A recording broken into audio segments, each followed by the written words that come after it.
problem of deficient demand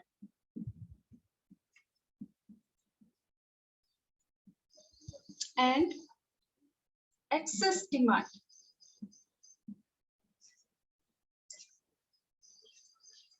Deficient demand means full employment level. Full employment level means जहां पे labour की जितनी supply है उतनी ही उसकी डिमांड है. तो डेफिशिएंट डिमांड हम उस सिचुएशन को बोलते हैं जहां पे फुल एम्प्लॉयमेंट लेवल के लिए जो एग्रीगेट डिमांड होनी चाहिए, एग्रीगेट डिमांड उससे कम है. और excess demand full employment level, यानी कि जहां पे लेबर की जितनी सप्लाई है उतनी ही लेबर की डिमांड है, इस सिचुएशन को हम बोलते हैं फुल एम्प्लॉयमेंट लेवल. तो अगर aggregate demand full employment level के लिए जितनी एग्रीगेट डिमांड चाहिए उससे ज्यादा है तो उसको हम बोलते हैं एक्सेस डिमांड. और ये दोनों ही जो सिचुएशन है, डेफिशिएंट डिमांड और एक्सेस डिमांड, किसी भी इकोनॉमी के लिए हार्मफुल है, क्योंकि डेफिशिएंट डिमांड की सिचुएशन में अंडर एम्प्लॉयमेंट इक्विलिब्रियम सेट हो जाता है और एक्सेस डिमांड की सिचुएशन में इन्फ्लेशन इंक्रीज होता जाता है. इनके बारे में हम डिटेल से स्टडी करेंगे. सबसे पहले कुछ बेसिक जो कॉन्सेप्ट्स है इस चैप्टर की. Full employment equilibrium.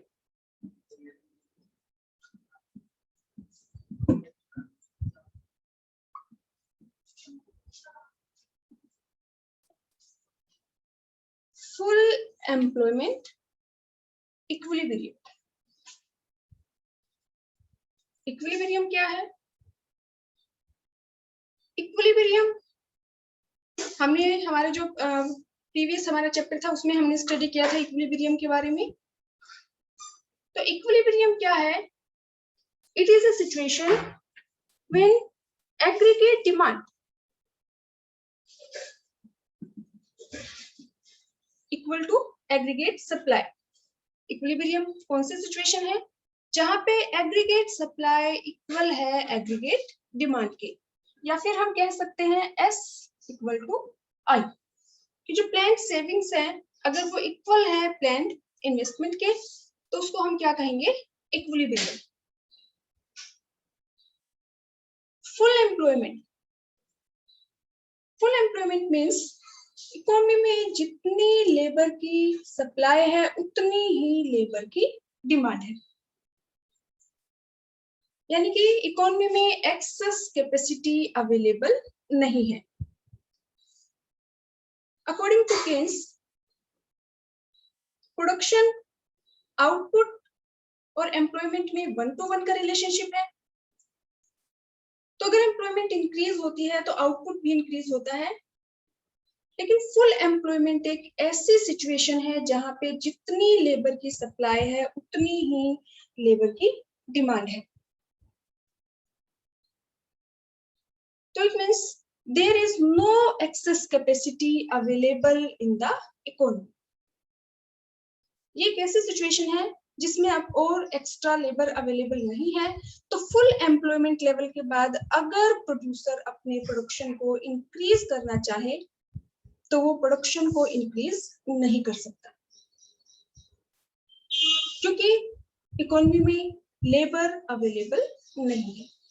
उसकी डिमांड और सप्लाई दोनों इक्वल है. तो अगर आपसे पूछा जाए फुल एम्प्लॉयमेंट इक्विलिब्रियम, तो हम इक्विलिब्रियम को डिफाइन करेंगे और फुल एम्प्लॉयमेंट. तो इसको हम डिफाइन कर सकते हैं. It is a situation in the economy where AS equal to AD or S equal to I, along with fuller utilization of resources. There is no excess capacity available in the economy. तो full employment equilibrium एक ऐसी situation है, तो equilibrium तो हम उसी situation को बोलते हैं जहां पे हमारी प्लान्ड एग्रीगेट सप्लाई इक्वल है प्लान्ड एग्रीगेट डिमांड के और प्लान्ड सेविंग इक्वल है प्लान्ड इन्वेस्टमेंट के। और फुल एम्प्लॉयमेंट मींस जितनी लेबर की सप्लाई है उतनी ही उसकी डिमांड है, यानी कि अब और लेबर अवेलेबल नहीं है। तो it is a situation where AS equal to AD or S equal to I along with fuller utilization of resources. There is no excess capacity available in the economy. Next हमारी जो concept है वो है underemployment. Underemployment equilibrium. हमें इसके नाम से पता चल रहा है under employment. Under employment means कि लोग काम तो करना चाहते हैं लेकिन उनको फुल टाइम उनके पास जॉब नहीं है, यानी कि जितने लोग इकोनॉमी में काम करने को तैयार हैं उतनी जॉब्स अवेलेबल नहीं है। तो अंडर एम्प्लॉयमेंट इक्विलिब्रियम, इक्विलिब्रियम क्या है? वही situation. It refers to a situation where AS equal to AD, S equal to I. Equilibrium एक ऐसी सिचुएशन है जहां पे या तो planned aggregate supply is equal to planned aggregate demand, और we can say it is a situation where planned saving is equal to planned investment, but without fuller utilization of resources. It means there is excess capacity available in the economy. ये ऐसी situation है under employment equilibrium. Labour की supply ज्यादा है और उसकी demand कम है। तो अगर प्रोड्यूसर अपने प्रोडक्शन को इंक्रीज करना चाहे तो वो अपने प्रोडक्शन को इंक्रीज कर सकता है क्योंकि इकोनॉमी में एक्सेस कैपेसिटी अवेलेबल है, जो रिसोर्सेज हैं, जो लेबर है वो अवेलेबल है। और जो अंडर एम्प्लॉयमेंट, जो इक्विलिब्रियम है, यहाँ पे जितना आउटपुट होना चाहिए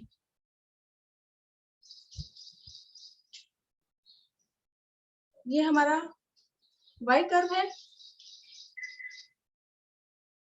एग्रीगेट सप्लाई कर्व, और ये हमारा है aggregate demand curve. Full employment, ये हमारा एग्रीगेट डिमांड है फुल एम्प्लॉयमेंट लेवल पे, मींस जितनी लेबर की सप्लाई है उतनी ही लेबर की डिमांड है। तो इसको हम क्या कहेंगे? Full employment equilibrium. लेकिन अगर इक्विलिब्रियम सेट हो जाए इस पॉइंट से नीचे एग्रीगेट डिमांड जहां, तो फुल एम्प्लॉयमेंट लेवल पे तो जो आउटपुट इनकम होती वो होती ये ओएम। लेकिन अंडर एम्प्लॉयमेंट इक्विलिब्रियम की सिचुएशन में ये जो इक्विलिब्रियम पॉइंट है ये हमारा नीचे सेट हो जाता है, यानी कि फुल एम्प्लॉयमेंट लेवल पे जितना प्रोडक्शन होना चाहिए एक्चुअल में उससे कम प्रोडक्शन होता है, ओएन। तो ये underemployment equilibrium is a situation where AS equal to AD or S equal to I, but without fuller utilization of resources. Without fuller utilization of resources means labor की supply ज्यादा है और उसकी demand कम है. There is excess capacity available in the economy.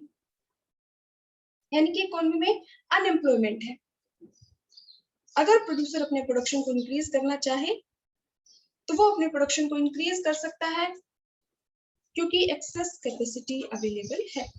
और इस situation में full employment level पे जितना इनकम जनरेट होती, जितना आउटपुट होगा वो उससे कम होगा, कम आउटपुट होगा। ON फुल एम्प्लॉयमेंट लेवल पे है OM, ये यहाँ ओरिजिन पॉइंट से OM पॉइंट तक OM।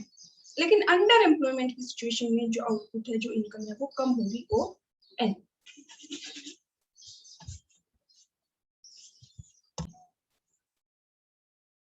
नेक्स्ट हमारे जो कॉन्सेप्ट है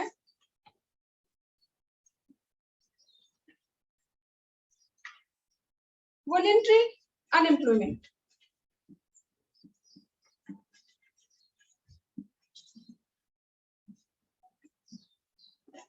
voluntary unemployment, involuntary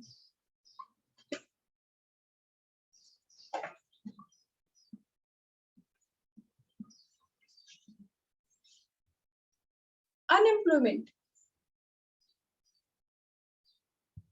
unemployment means कि लोग काम तो करना चाहते हैं लेकिन उनके पास जॉब्स नहीं है।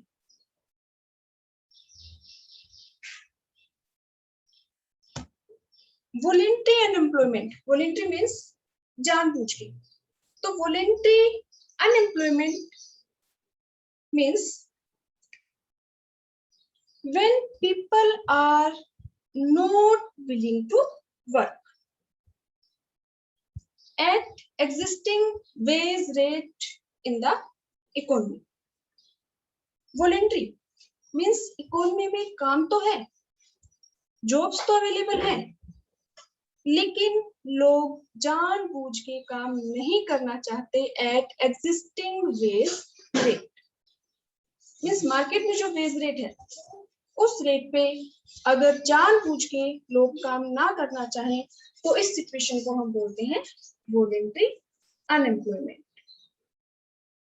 Voluntary unemployment occurs when some people are not willing to work at existing wage rate.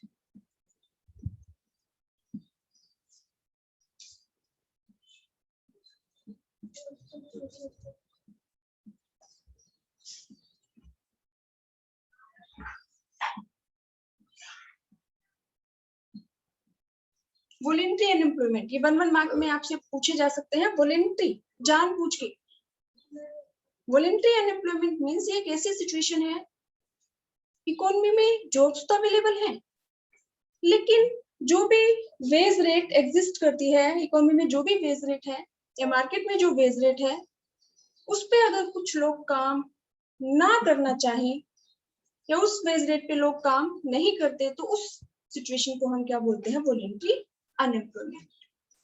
It occurs when some people are not willing to work. Jobs available है, वर्क अवेलेबल है, लेकिन लोग जानबूझ के काम नहीं करना चाहते एट एग्जिस्टिंग वेज रेट।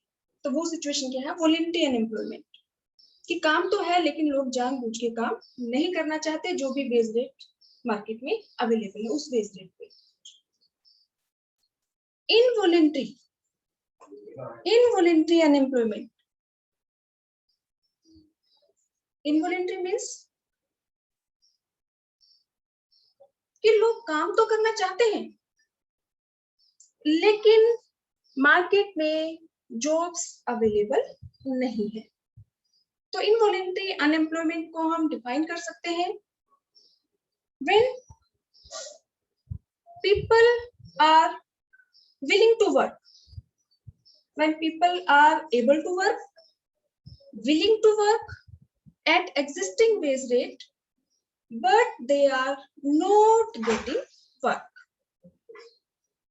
कि लोग काम करने के एबल भी हैं, काम कर भी सकते हैं और काम करना भी चाहते हैं, जो भी मार्केट में एग्जिस्टिंग जो वेज रेट है उस पे काम करने को तैयार है, but they are not getting work. जब काम करने को तैयार है लेकिन उनको काम नहीं मिल रहा एग्जिस्टिंग वेज रेट पे, तो उस सिचुएशन को हम क्या कहेंगे? Involuntary unemployment. और ये वो सिचुएशन है जिसमें इकोनॉमी में जितना आउटपुट होना चाहिए, जितना प्रोडक्शन होना चाहिए, एक्चुअल में जो आउटपुट और प्रोडक्शन है वो उससे कम रहता है, क्योंकि लेबर और आउटपुट में 1 to 1 का रिलेशनशिप है अकॉर्डिंग टू किन्स। तो अगर लेबर के पास काम नहीं है, वो अनएम्प्लॉयड है, तो जितना आउटपुट, जितना प्रोडक्शन इकोनॉमी में होना चाहिए, एक्चुअल में उससे कम होता है due to lack of aggregate demand. क्योंकि इनवॉलेंट्री अनएम्प्लॉयमेंट एक ऐसी सिचुएशन है जिसमें लोगों के पास काम नहीं है, तो इस सिचुएशन में उनकी इनकम कम रहती है। इनकम कम होने की वजह से एग्रीगेट डिमांड कम रहती है। तो voluntary unemployment means when some people are not willing to work at existing wage rate, कि जॉब्स अवेलेबल हैं लेकिन लोग काम करना नहीं चाहते एग्जिस्टिंग वेज रेट पे। और इनवॉलंटरी, लोग काम तो करना चाहते हैं but they are not getting work at existing wage rate, तो इसको हम क्या कहेंगे? Involuntary unemployment.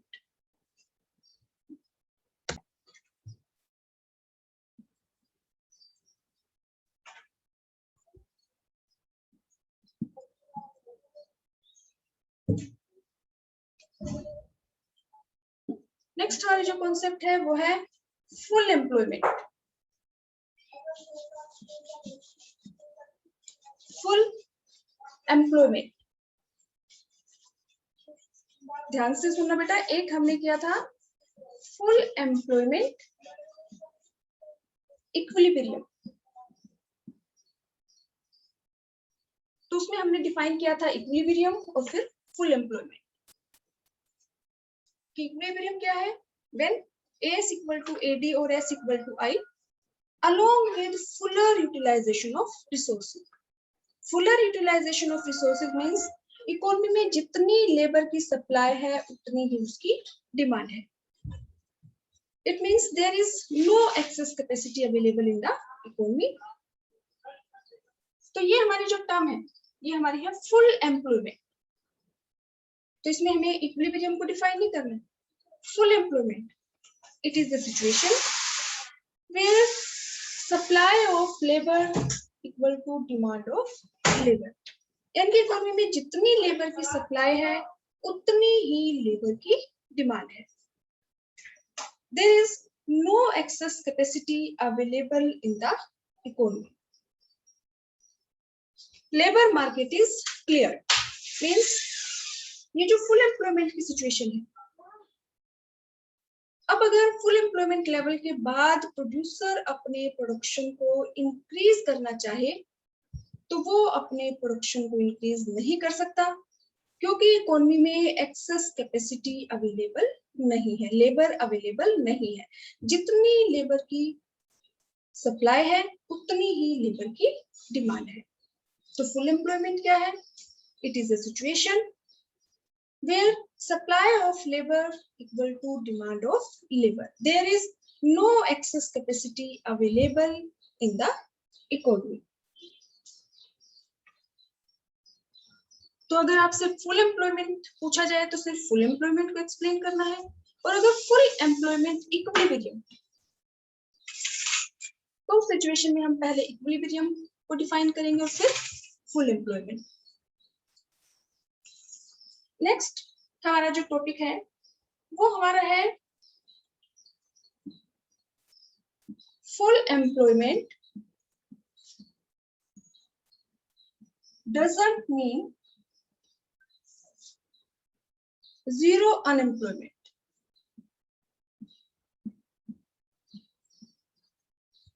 फुल एम्प्लॉयमेंट कौन सी सिचुएशन है? जहां पे जितनी लेबर की सप्लाई है उतनी ही लेबर की डिमांड है।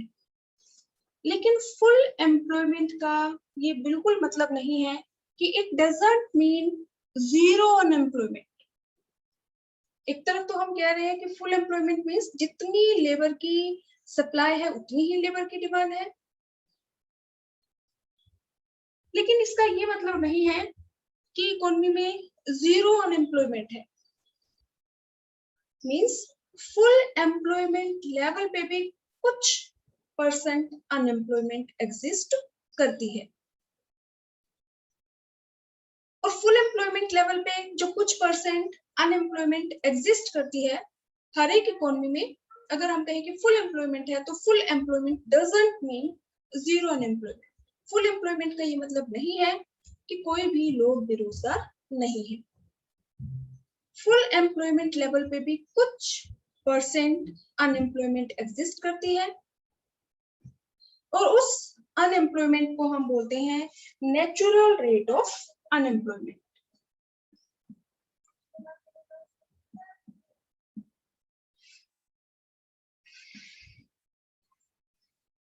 Natural rate of unemployment. तो नेचुरल रेट ऑफ अनएम्प्लॉयमेंट भी आपसे पूछी जा सकती है। नेचुरल रेट ऑफ अनएम्प्लॉयमेंट क्या है? Natural rate of unemployment, it refers to minimum rate of unemployment which exists at full employment level in the economy. Natural rate of unemployment क्या है? A minimum rate of unemployment है that must always exist in the economy. मतलब ये वो unemployment है जो किसी भी इकोनॉमी में हर लेवल पे एग्जिस्ट करती है। फुल एम्प्लॉयमेंट लेवल पे भी ये natural rate of unemployment exist करती है। तो natural rate of unemployment means minimum rate of unemployment that must always exist in the economy. और नेचुरल रेट ऑफ जो अनएम्प्लॉयमेंट है जो एग्जिस्ट करती है, वैसे तो हम बोल रहे हैं कि फुल एम्प्लॉयमेंट है, लेकिन फिर भी हर एक इकोनॉमी में कुछ ना कुछ परसेंट बेरोजगारी हमेशा रहती है, जिसको हम बोलते हैं नेचुरल रेट ऑफ अनएम्प्लॉयमेंट। और जो नेचुरल रेट ऑफ अनएम्प्लॉयमेंट है वो अराइज होती है जब नई जॉब या दूसरी जॉब ढूंढने के चक्कर में पहली जॉब अगर हम छोड़ दें,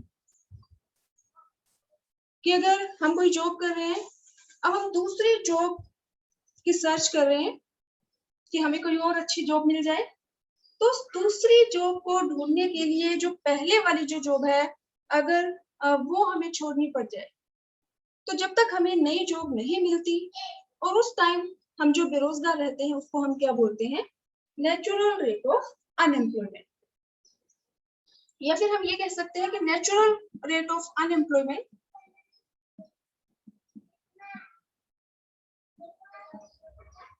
इसको हम क्लासिफाई कर सकते हैं फ्रिक्शनल अनएम्प्लॉयमेंट,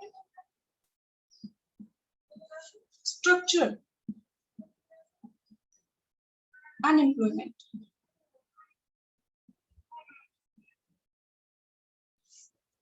जो नेचुरल रेट ऑफ अनएम्प्लॉयमेंट है, यानी कि जो फुल एम्प्लॉयमेंट लेवल पे भी कुछ ना कुछ परसेंट जो अनएम्प्लॉयमेंट एग्जिस्ट करती है, वो दो टाइप की होती है, फ्रिक्शनल अनएम्प्लॉयमेंट और structural unemployment. Frictional unemployment means कि जब नई जॉब ढूंढने के चक्कर में अगर पुरानी जॉब छोड़ दे, तो जब तक नई जॉब नहीं मिलती वो जो टाइम ड्यूरेशन है, उस टाइम जब हम बेरोजगार रहते हैं तो उसको हम क्या कहेंगे? Frictional unemployment. Structural unemployment, structural unemployment means कि अगर नई टेक्निक के आ जाने से जो वर्कर्स हैं वो जब तक नई टेक्निक को नहीं सीख लेते तब तक उनके पास जॉब्स अवेलेबल नहीं होती। तो वो कुछ टाइम पीरियड जब तक वो बेरोजगार रहते हैं, जब तक कि वो नई टेक्निक को ना सीख ले, तो उसको हम क्या कहते हैं? Structural unemployment. Frictional unemployment due to change in demand. Frictional unemployment arises due to change in demand, due to change in job. कि नई जॉब ढूंढने के लिए अगर पुरानी जॉब को कुछ टाइम के लिए छोड़ दे, जब तक नई जॉब ना मिले, तो जो अनएम्प्लॉयमेंट है उसको हम क्या कहेंगे? Frictional unemployment. और स्ट्रक्चरल अनएम्प्लॉयमेंट मींस कि कोई मार्केट में नई टेक्निक आ गई और उस नई टेक्निक को जब तक वर्कर नहीं सीख लेते तो वो उस टाइम तक बेरोजगार रहते हैं। तो वो जो टाइम ड्यूरेशन है जब तक वो बेरोजगार रहते हैं, तो उसको हम क्या कहेंगे? Structural unemployment. तो structural unemployment arises due to change in technique employment.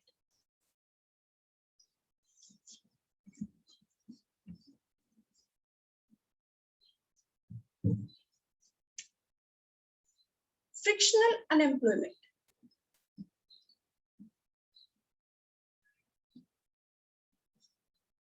अगर फ्रिक्शनल अनएम्प्लॉयमेंट हमसे पूछी जाए 1 मार्क में आप लोगों से, तो इसको हम सिर्फ डिफाइन करेंगे कि frictional unemployment is associated with the changing of jobs in dynamic economy. कि अगर किसी नई जॉब को ढूंढने के लिए अगर अपनी पहले वाली जॉब को छोड़ दें, तो वो जो टाइम ड्यूरेशन है जब तक हम बेरोजगार रहते हैं, जब तक कि हमें नई जॉब ना मिल जाए, उसको हम क्या कहेंगे? Frictional unemployment. और ये क्यों अराइज होती है फ्रिक्शनल अनएम्प्लॉयमेंट? इसमें हम बहुत सारे रीजंस दे सकते हैं। लैक ऑफ इंफॉर्मेशन,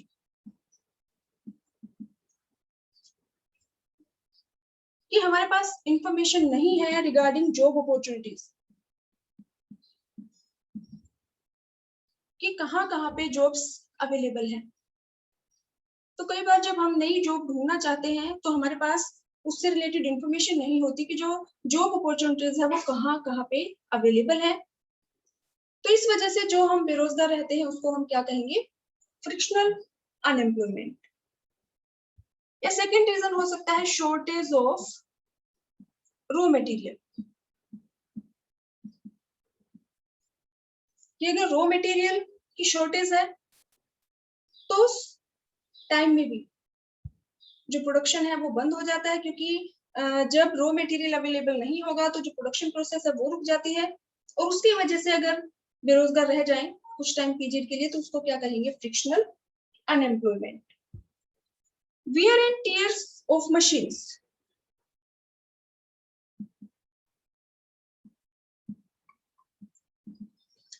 अगर मशीन में काम करते टाइम कोई टूट फूट हो जाए, मशीन कुछ टाइम के लिए बंद हो जाए, तो जब तक उसकी रिपेयर ना हो जाए, जब तक मशीन वापस अपनी जो फंक्शनिंग है उस पर ना जाए, तो उस टाइम पीरियड के लिए जो काम है वो बंद हो जाएगा। तो उसको हम क्या कहेंगे? उस टाइम पीरियड के दौरान जो बेरोजगारी होगी, फ्रिक्शनल अनएम्प्लॉयमेंट।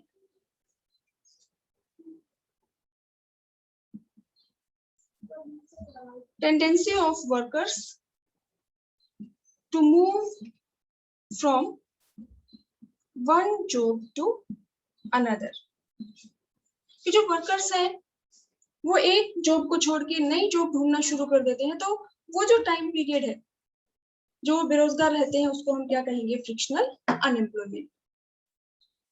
तो अगर हमें फ्रिक्शनल अनएम्प्लॉयमेंट को डिफाइन करना है तो हम ये कहेंगे, it associated with the changing of jobs in dynamic economy. और अगर हमसे 3 मार्क्स में पूछा जाए तो हमें इसके कॉजेस भी एक्सप्लेन करने हैं कि जो फ्रिक्शनल अनएम्प्लॉयमेंट है वो अराइज हो सकती है due to lack of information regarding job opportunities, shortage of raw material, wear and tear of machines, or tendency of workers to move from one job to another, etc.